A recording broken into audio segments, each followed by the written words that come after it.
Hello दोस्तों, तो जैसे कि पिछले एपिसोड में हमने देखा कि नॉर्थर्न हेवन स्पिरिचुअल एकेडमी में यहाँ पर हंटिंग बैटल शुरू हो चुका था, जिसके फाइनल राउंड में मुचेन, ब्रदर ली जुआनटोंग और ब्रदर कैंगशेंग पहुंच जाते हैं और इन तीनों को पेनल्टी हाल की 3 गार्डियंस का मुकाबला करना था, जो तीनों ही काफी जरा खतरनाक थे। लेकिन हम देखते हैं कि ब्रदर ली जुआनटोंग और ब्रदर कैंगशेंग अपनी पूरी जान लगाते हुए पहले 2 गार्डियंस को तो हरा देते हैं। अब आखिरी बारी मुचेन की थी, जिससे गु टियानियन का मुकाबला करना है और वो इनमें से सबसे ज्यादा पावरफुल था। यहाँ पर पूरी की पूरी एकेडमी की सारी उम्मीदें मुचेन से जुड़ी हुई है, क्योंकि अगर मुचेन हार गया तो नॉर्थर्न हेवन स्पिरिचुअल एकेडमी के सारे डिसाइपल्स की मेहनत जाया हो जाएगी।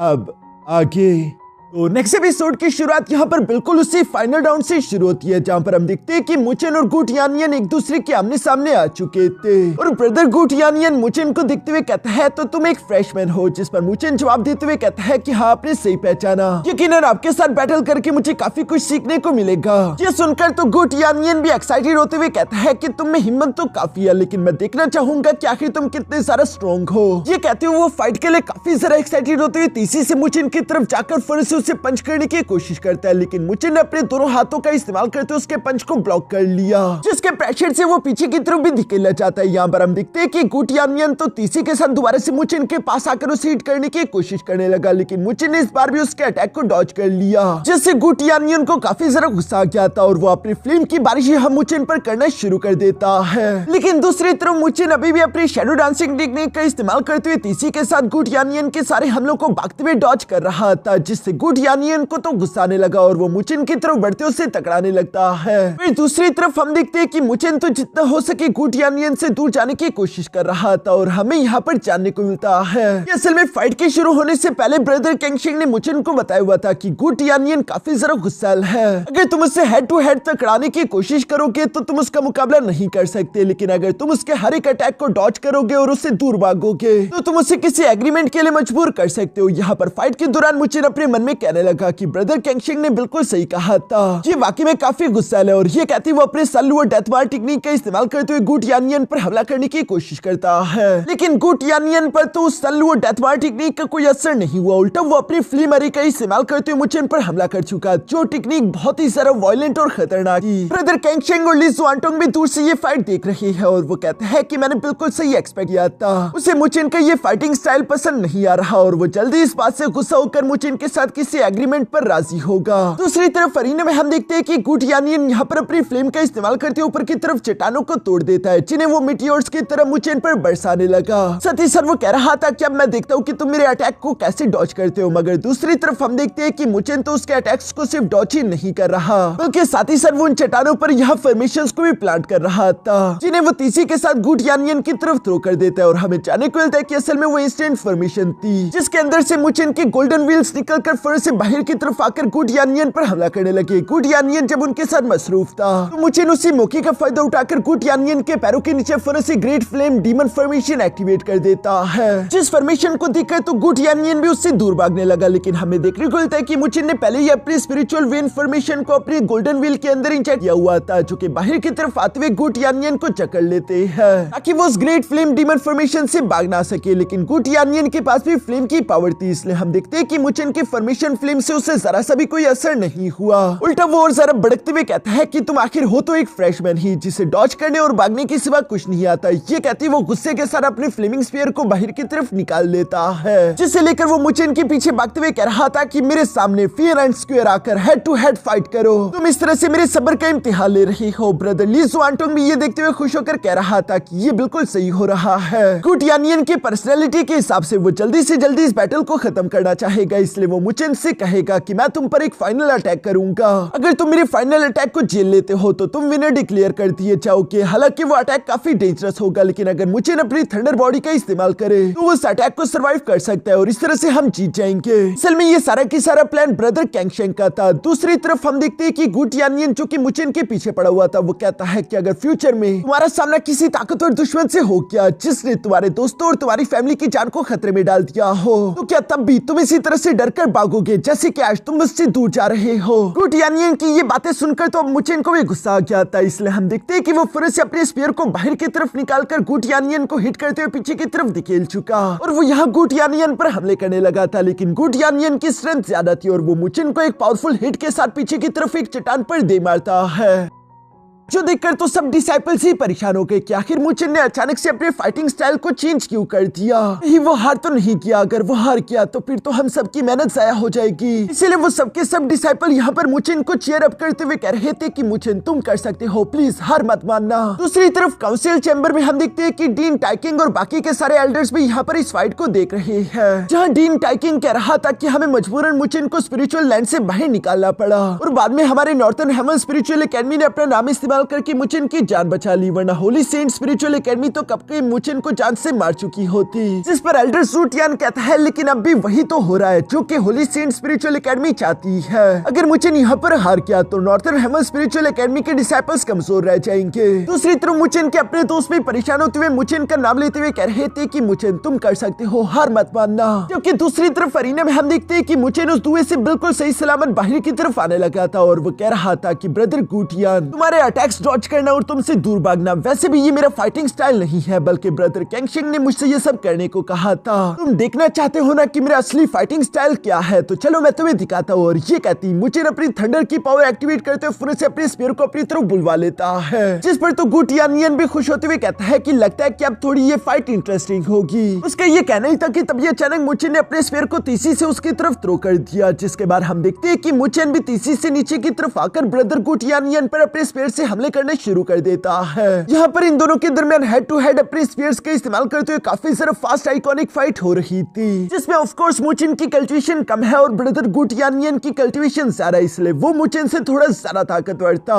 जिस वजह से वो मुचेन को हिट करके जमीन पर पटक देता है। साथ ही साथ वो अपने स्पीयर को तीसी के साथ नीचे की तरफ लाते हुए यहाँ मुचेन को उससे हिट करवाना चाहता था, जबकि मुचेन उस अटैक को डॉज कर रहा है। यहाँ पर गुटियानियन उससे कहता है कि अगर आज के दिन तुम जीत गए तो तुम एक हीरो होगे, लेकिन अगर तुम हार गए तो तुम सबके गुनहगार होगे, सब लोगों की मेहनत तुम्हारी वजह से जाया हो जाएगी। ये कहती हुए अपने स्पीयर से मुचेन की शोल्डर पर हमला करने लगा था, लेकिन मुचेन अपने स्पीयर का इस्तेमाल करते उसके अटैक को ब्लॉक कर लेता है। यहाँ मुचेन की बॉडी पर काफी खतरनाक प्रेशर पड़ रहा था। गुटियानियन मुचेन से कहता है कि तुम इस वक्त तकलीफ में हो, बेहतर ये होगा कि हार मान लो और वो गुनहगार बन जाओ, जो कि तुम वैसे भी बनने वाले हो, क्योंकि तुम हीरो तो नहीं बन सकते। यहाँ पर हम देखते हैं कि वो प्रेशर इतना सारा खतरनाक था कि नीचे अरीना में भी क्रैक्स पड़ने शुरू हो गए थे। मुचेन के हाथों से खून निकलने लगा था, लेकिन वो यहाँ पर गुटियानियन से कहता है कि बीच में हार मानने की गलती मैं नहीं कर सकता, मुझसे बहुत सारी उम्मीदें जुड़ी हुई है और वैसे भी गुनहगार या फिर बागी होने में मुझे कोई भी मसला नहीं। ये सब कहते हुए मुचेन फिर से अपनी थंडर बॉडी की पावर एक्टिवेट कर लेता है, जो कि काफी खतरनाक थी। वो इसी पावर का इस्तेमाल करते हुए गुटियानियन को पीछे की तरफ धकेल पाया। इसके बाद वो बिजली की तेजी के साथ मूव करते हुए यहाँ गुटियानियन को पंचेस करना शुरू कर देता है, जिन्हें वो अपने स्पीयर का इस्तेमाल करते हुए ब्लॉक कर रहा था। और हम देखते हैं कि लास्ट फाइनल पंच के साथ मुचेन ने यहाँ पर गुटियानियन को ऊपर से हिट करते हुए अरीना के आर पार कर दिया, जहाँ अरीना के आर पार जाते हुए गुटियानियन तो हंसते हुए कह रहा था कि मजा आ रहा है, अब ये हुई ना एक इंटरेस्टिंग फाइट। जबकि दूसरी तरफ ली जुआनटोंग कह रहा था कि थंडर बॉडी काफी ज्यादा पावरफुल है, लेकिन मुचेन आखिर इसका इस्तेमाल अभी क्यों कर रहा है, इसे तो उसका इस्तेमाल बाद में करना था ना। दूसरी तरफ हम देखते हैं कि गुटियानियन भी नीचे से वापस से ऊपर की तरफ आ चुका था, जिसे देखकर मुचेन भी अपने स्पीयर को पकड़कर फिर से उसे दोबारा से टकराना शुरू कर चुका। यहाँ पर इन दोनों की ये स्पीयर फाइट इतनी ज्यादा तेज और खतरनाक थी कि हमें बस सिर्फ थंडर पावर और फ्लेम पावर दिखाई दे रही थी, जो कि तेजी से एक दूसरे के साथ टकरा रही है। दोनों ही हार मानने का नाम नहीं ले रहे थे। मुचेन अपनी थंडर बॉडी की वजह से ब्रदर गुटियानियन का बराबरी के साथ मुकाबला कर पा रहा था, लेकिन यहाँ पर फाइनल टकराव की वजह से वहाँ पर काफी खतरनाक एनर्जी अनलीश होती है, जिसकी वजह से हम देखते हैं कि मुचेन की थंडर बॉडी भी डीएक्टिवेट हो गई, जहाँ दोनों की बॉडी से थोड़ा बहुत खून निकल रहा था। यहाँ पर गुटियानियन मुचेन से इंप्रेस होते हुए कहता है कि मुचेन, असल में मुझे तुम्हारे मामूली से प्लान के बारे में शुरू से ही मालूम था कि तुम मुझसे क्या करवाना चाहते हो।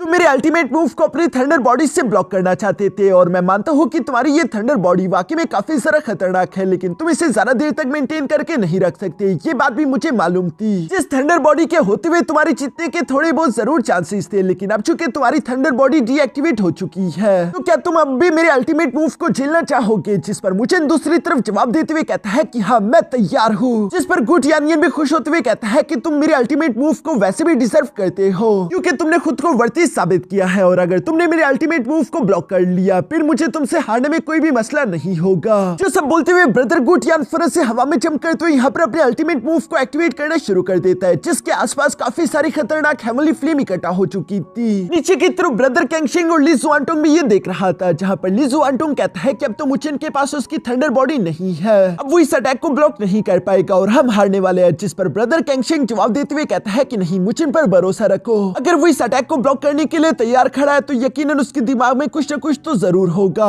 दूसरी तरफ हम देखते हैं कि हवा में मौजूद ब्रदर गुटियानियन भी यहाँ पर मुचेन से कह रहा था कि मुचेन, इस अटैक में मैं अपनी 100% पावर्स का इस्तेमाल करने वाला हूँ, मैं जरा भी होल्ड बैक नहीं करूंगा, तो बाद में मुझे मत कहना है, वैसे भी ये दो मर्दों की फाइट है। एल्डर सूटियान भी ये सब देख रहा था, जहाँ पर वो एल्डर मुयू से कहता है कि तुम्हारे डिसाइपल कुछ जरा ही गुस्सैल है, सिर्फ एक फाइट के लिए वो इस हद तक जा रहा है, क्या वो एकेडमी के डिसाइपल्स को स्पिरिचुअल लाइट एम्पावरमेंट हासिल करने नहीं देना चाहता। जिस पर एल्डर मुयू जवाब देते हुए कहता है कि ये दो मर्दों की फाइट है और मर्दों की फाइट ऐसी ही होनी चाहिए जहाँ ये दोनों अपनी पूरी जान लगा दे। एल्डर सूटियान को तो ये सुनकर गुस्सा रहा था, लेकिन दूसरी तरफ एल्डर टाइकिंग कहते हैं कि सूटियान, भरोसा रखो, इस बार की डिसाइपल वाकई में खास है।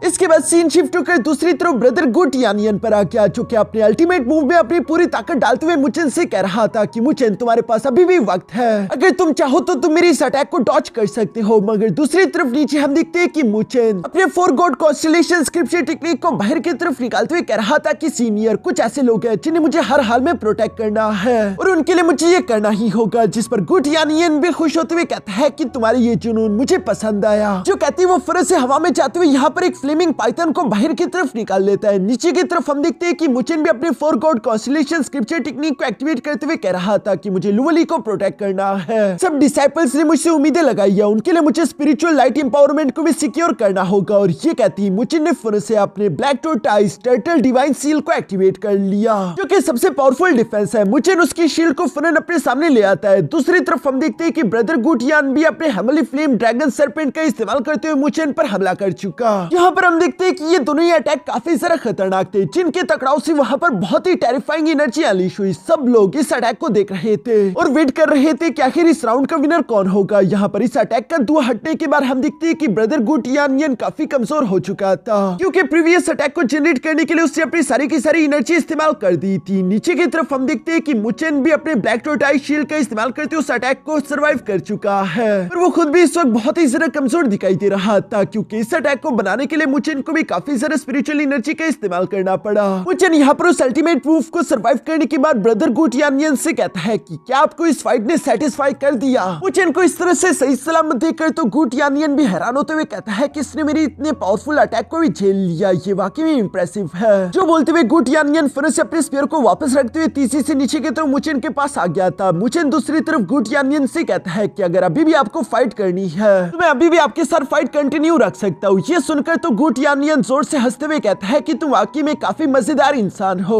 मुझे पूरे यकीन है कि तुम आगे भी बैटल कर सकते हो, लेकिन इस वक्त मैं काफी थक चुका हूँ, इसलिए मैं हार मानता हूँ और तुम जीत गई। ये कहती वो मुचेन का हाथ पकड़कर हवा में उठा देता है। जो देखकर तो बाहर की तरफ मौजूद नॉर्थर्न हेवन स्पिरिचुअल एकेडमी के जितने भी डिसाइपल्स थे वो ये देखकर खुशी से झूम उठे। मिस जाओ को तो अपनी आंखों पर यकीन नहीं आ रहा था कि हम जीत गए। वो मुफेंग को गाल से पकड़ते हुए कहती है कि कहीं मैं ख्वाब तो नहीं देख रही। जिस पर मुफेंग बेचारा चिल्लाते हुए कहता है कि नहीं नहीं, ये ख्वाब नहीं है, प्लीज मुझे छोड़ दो, मुझे दर्द हो रहा है। जिस पर मिस जाओ खुशी से चिल्लाते हुए कहती है हम जीत गए, हमने कर दिखाया। हम देखते हैं कि मिस लोली भी मुचेन को जिंदा सलामत देखकर काफी खुश थी। इसके बाद हम लोगों को हंटिंग बैटल के बाद का सीन दिखाया जाता है, जहां नॉर्थर्न हेवन स्पिरिचुअल एकेडमी के सारे डिसाइपल्स इकट्ठा हुए थे और डीन टाइकिंग इन लोगों को स्पीच देने वाला था, जहां पर वो कहता है कि इस हंटिंग बैटल से हम लोगों ने काफी कुछ सीखा है, जैसे कि अपने दोस्तों के राज की हिफाजत करना, चाहे फिर उसके लिए आपको फाइट ही क्यों ना करनी पड़े। ये काम मिस यी सुनीर ने किया था, जहां ब्रदर याओ ने उसकी जान को खतरे में डाल दिया था, लेकिन फिर भी उसने मुचेन की लोकेशन नहीं बताई थी, इसलिए उसकी बॉडी से गोल्डन एनर्जी निकलती है। जबकि डीन टाइकिंग कहता है साथ ही हमने इस हंटिंग बैटल से सीखा अपनी एकेडमी और अपने डिसाइपल्स के लिए खुद की जान तक को खतरे में डाल देना, जो काम ब्रदर मुफेंग और मिस जाओ ने किया था। स्पिरिचुअल क्रिस्टल्स हासिल करने के लिए वो एक स्पिरिट किंग बीच से जाकर टकरा गए थे, ये जानते हुए भी कि ये लोग उसका मुकाबला नहीं कर सकते। इसी तरह मुचेन की बॉडी से भी एक गोल्डन एनर्जी निकलती है, जिस पर डीन टाइकिंग कह रहा था कि हमने इस हंटिंग बैटल से सीखा कि कैसे आप तकलीफों को बर्दाश्त करते हुए मुश्किलों से गुजरते हुए कभी भी हार ना मानकर जीत को हासिल कर सकते हो। इसी तरह डीन टाइकिंग कई सारी चीजों को मेंशन करता रहा और कई सारे डिसाइपल्स की बॉडी से गोल्डन एनर्जी निकलती रही। डीन टाइकिंग कहता है कि इस हंटिंग बैटल में हमारे नॉर्थर्न हेवन स्पिरिचुअल एकेडमी के स्टूडेंट्स ने साबित कर दिया कि हम लोग नॉर्थर्न हेवन स्पिरिचुअल एकेडमी की इज्जत बचाने के लिए किसी भी हद तक जा सकते हैं। ये नॉर्थर्न हेवन स्पिरिचुअल एकेडमी यहाँ पर पिछले 1000 साल से टिकी हुई है। कई सारे दुश्मनों ने हमें हिलाने की कोशिश की लेकिन कोई भी हमें हरा नहीं पाया और अब नॉर्थर्न हेवन स्पिरिचुअल एकेडमी की सारी जिम्मेदारी मु चेन, ली जुआनटोंग और ब्रदर कैंगशेंग तुम तीनों के कंधों पर है, जिन्होंने एक बार फिर से नॉर्थर्न हेवन स्पिरिचुअल एकेडमी को ऊंचाइयों तक लेकर जाना शुरू कर दिया और यहाँ पर हर एक डिसाइपल ने अपना रोल इसमें अच्छे से प्ले किया। इस साल का ये हंटिंग बैटल वाकई में काफी ज्यादा सक्सेसफुल रहा है। जो सब बोलते हुए यहाँ पर हम देखते हैं कि आसमान में इकट्ठा हुई वो गोल्डन एनर्जी नीचे की तरफ वापस से आने लगी। साथ ही साथ सारे डिसाइपल ऊंची आवाज में कह रहे थे कि नॉर्थर्न हेवन स्पिरिचुअल एकेडमी हमेशा से यहाँ पर थी और हमेशा रहेगी। हम इसको प्रोटेक्ट करेंगे, इसकी इज्जत को कोई भी आंच नहीं आएगी। डीन टाइकिंग अपने डिसाइपल से काफी ज्यादा खुश था। वो इन स्टूडेंट्स से कहता है कि जाकर आराम कर लो, तुम लोग थक चुके होगे। 3 दिन बाद स्पिरिचुअल लाइट एम्पावरमेंट के लिए खुद को तैयार करो। जो बात सही भी थी क्योंकि यहाँ मुचिन को काफी ज्यादा दर्द हो रहा था, जो देखकर तुम स्लोली फुर से जंप करते हुए मुचिन के पास आकर उसे संभालते हुए कहती है कि इसे मैं अपने साथ लेकर जा रही हूँ। जो बोलते हुए ली जुआनटोंग और ब्रदर कैंगशेंग के बीच में से मुचिन को उठाकर वहाँ से चली जाती है। ली जुआनटोंग तो बस सिर्फ उसे देखता रहा, जिस पर तो ब्रदर कैंगशेंग समझ गया था और वो ली जुआनटोंग से कहता है कि तुम लुवली को पसंद करते हो, सही कहा ना मैंने। जिस पर ली जुआनटोंग कोई जवाब नहीं दे पाता और वो वहाँ से जाने लगा था। इस पर ब्रदर कैंगशेंग कहता है पर अफसोस ली जुआनटोंग तुम्हारा उसके साथ कोई भी चांस नहीं है, तो बिला वजह उस पर चिपक कर क्यों रहना। मैं तो कहता हूँ कि स्पिरिचुअल लाइट एम्पावरमेंट को हासिल करने के बाद तुम भी मेरे साथ चलो, हम दोनों मिलकर मोलोंगसी का शिकार करने जाएंगे। जिस पर ली जुआनटोंग बेचारा आखिर क्या ही कह पाता। इसके बाद सीन शिफ्ट होकर दूसरी तरफ मुचेन और मिस लोली के कमरे पर आ जाता है, जहाँ मुचेन मिस लोली से कह रहा था कि मुझे माफ कर देना, मैंने तुम्हें बिला वजह ही खुद के लिए परेशान कर दिया। मिस लोली भी नाराज दिखाई दे रही थी। वो भड़कते हुए कहती है कि तुम आखिर इतने डेस्परेटली फाइट क्यों कर रहे थे, अगर तुम्हें कुछ हो जाता। जिस पर मुचेन यहाँ मिस लोली के गाल को पकड़ते हुए कहता है कि स्पिरिचुअल लैंड में मैं आखिरी दम तक तुम्हारे साथ नहीं था, लेकिन इस बार मैं तुम्हारे साथ रहूंगा। जिस पर मिस लोली कहती है तो इसके लिए क्या तुम इस तरह से फाइट करोगे। मैं जानती हूँ कि तुम मुझे ताकतवर होता हुआ देखना चाहते हो, लेकिन तुम इस तरह से खुद की जान को खतरे में नहीं डाल सकते। मैं इतनी दूर नॉर्थर्न हेवन स्पिरिचुअल एकेडमी सिर्फ इसीलिए नहीं आई ताकि मैं अपनी आंखों के सामने तुम्हें मरता हुआ देख सकूं। और ये सब कहते हुए मिस लोली उठकर वहाँ से जाने लगी थी, मगर तभी अचानक मुचिन ने उसका हाथ पकड़ लिया, जहाँ उससे वो पकड़ते हुए वापस अपनी तरफ खींच लेता है और मिस लोली फुर से मुचिन की गोद में आ गिरी। मुचिन यहाँ मिस लोली की आंखों में देखते हुए कहता है कि लोली तुम्हारा बहुत बहुत शुक्रिया हमेशा मेरे साथ रहने के लिए। मिस लोली बेचारी तो यहाँ एम्बैरेस्ड होकर शर्मा रही थी, मगर तभी अचानक मुचिन यहाँ उससे कमर से पकड़ते हुए अपनी तरफ खींचकर फुर से उसके होंठों पर किस कर देता है। मिस लोली तो इसके लिए तैयार नहीं थी, ये उसके लिए एक सरप्राइज था, लेकिन मुचिन उसे पकड़ते हुए यहाँ बेड पर लिटा देता है। मिस लोली ने भी रेसिस्ट करना बंद कर दिया था। यहाँ पर इन दोनों के दरमियान काफी क्यूट रोमांटिक सीन क्रिएट हो जाता है, जहाँ मुचिन जब किस करके ऊपर की तरफ उठा तो मिस लोली शर्माते उससे कहती है कि प्लीज दोबारा ऐसा मत करना। मुचिन उसकी ये बात सुनकर मिस लोली की कमर को पकड़ते हुए कहता है कि दोबारा क्या नहीं करना मुझे। जिस पर मिस लोली शर्माते शर्माते कहती है कि डेस्परेटली इस तरह से फाइट करना जिसमें तुम्हारी जान खतरे में आ जाए, तुम हमेशा ही ऐसी चीजें करते रहते हो। यहाँ पर मिस लोली जब ये सब कह रही थी तभी उसकी नजर दूसरी तरफ मुचिन पर पड़ जाती है, जो कि थकन की वजह से बीच में ही सो चुका था। मिस लोली उसकी तरफ देखते हुए स्माइल करके कहती है कि बेवकूफ कहीं का। ये कहती हुआ मुचिन को हक करके कहती है कि फिक्र मत करो, मैं हमेशा तुम्हारे साथ रहूंगी, तुम्हें प्रोटेक्ट करूंगी ताकि तुम्हें कोई भी चोट ना पहुंचा सके। इसके बाद हम लोगों को नेक्स्ट डे मॉर्निंग का सीन दिखाया जाता है, जहाँ पर हम देखते हैं कि ली जुआनटोंग तो मिस लोली से मिलने के लिए उनके घर के बाहर इंतजार कर रहा था। वो ऑलरेडी काफी ज्यादा इंतजार कर चुका था। तभी ये सुनीर वहाँ से गुजरते उसे देख लेती है, जहाँ वो ली जुआनटोंग से कहने लगी कि कहीं तुम मिस लोली से मिलने के लिए तो नहीं आए। मिस लोली तो कल रात से मुचिन के साथ उसके कमरे में आराम कर रही है, इवन कि वो अभी भी मुचिन के साथ उसी के कमरे में है, और मुझे नहीं लगता कि कल रात के बाद वो इतनी जल्दी अपने कमरे से बाहर आने वाले हैं। ये सारी बातें सुनकर तो ली जुआनटोंग की एम्बैरेस्ड होने लगा, उसे जेलसी भी हो रही थी, लेकिन आखिर वो क्या ही कर सकता था। इसलिए वो ये सुनीर से कहता है कि अच्छा ठीक है मैं चलता हूँ। बेचारे का दिल तो पूरी तरीके से चकनाचूर हो चुका है, लेकिन ये सुनीर तो इस बात को समझ नहीं पा रही थी। लेकिन ब्रदर कैंगशेंग उसकी सिचुएशन को समझता था। वो ली जुआनटोंग से कहता है कि तुम यकीनन लुओली को आखिरी बार गुड बाय कहने के लिए आए होंगे, फिर देखो लगता है कि तुम्हारा दिल टूट चुका, तुम पूरी तरीके से अकेले पड़ चुके हो। जिस पर ली जुआनटोंग कहता है कि नहीं ये बहुत ही मुश्किल है, तुम इसे नहीं समझ पाओगे। जिस पर ब्रदर केंगशिंग तो ली जुआनटोंग के कंधे पर हाथ रखते उसे चेयर अप करके कहता है कि अरे यार ये प्यार व्यार के चक्कर में ज्यादा ना पड़ो। अगर तुम इतने ही ज्यादा उदास या फिर गुस्से में हो तो अपने ये गुस्सा और उदासी क्यों ना मो लोंगसी पर निकालो, हम उसे तलाश करके बुरी तरीके से पीटेंगे, क्या कहते हो। जिस पर ली जुआनटोंग भी मान गया था और ये दोनों वहां से जाने लगे। जाते जाते ब्रदर केंगशिंग ली जुआनटोंग से कह रहा था कि मैं उम्मीद करता हूँ कि किसी दिन तुम अपना रास्ता ढूंढ लो, मैं नहीं चाहता कि ये चीजें तुम्हें पीछे रोक कर रखे। जिस पर ली जुआनटोंग भी ब्रदर केंगशिंग से कहता है कि ब्रदर केंगशिंग कभी कभी मुझे तुमसे जेलसी होती है इस बात को लेकर कि तुम इतने सारा बेफिक्र कैसे रह लेते हो। इसके बाद सीन शिफ्ट होकर दूसरी तरफ मिस लोली और मुचिन के कमरे में आ गया जहाँ पर मुचिन अभी भी सोया हुआ था। तभी उसके अंदर से मिस जिन्यो की आवाजें आने लगी जो कि मुचिन से कह रही थी कि मुचिन चलो जागने का समय हो चुका, तुम्हें जल्दी से जागना होगा क्योंकि मैं दोबारा हेवनली थंडर ट्राइबुलेशन से गुजरना चाहती हूँ। और मिस जिन्यो के ये कहते साथ ही हमारा ये एपिसोड यहीं पर खत्म हो जाता है। दोस्तों द ग्रेट रूलर सीरीज पर इतने सारा व्यूज नहीं है, अगर आप लोग चाहते हो कि मैं इस सीरीज को कंटिन्यू रखूं तो प्लीज हर वीडियो पर कम से कम 30,000 लाइक्स और 3,000 कमेंट्स का टारगेट कंप्लीट कर दिया करो।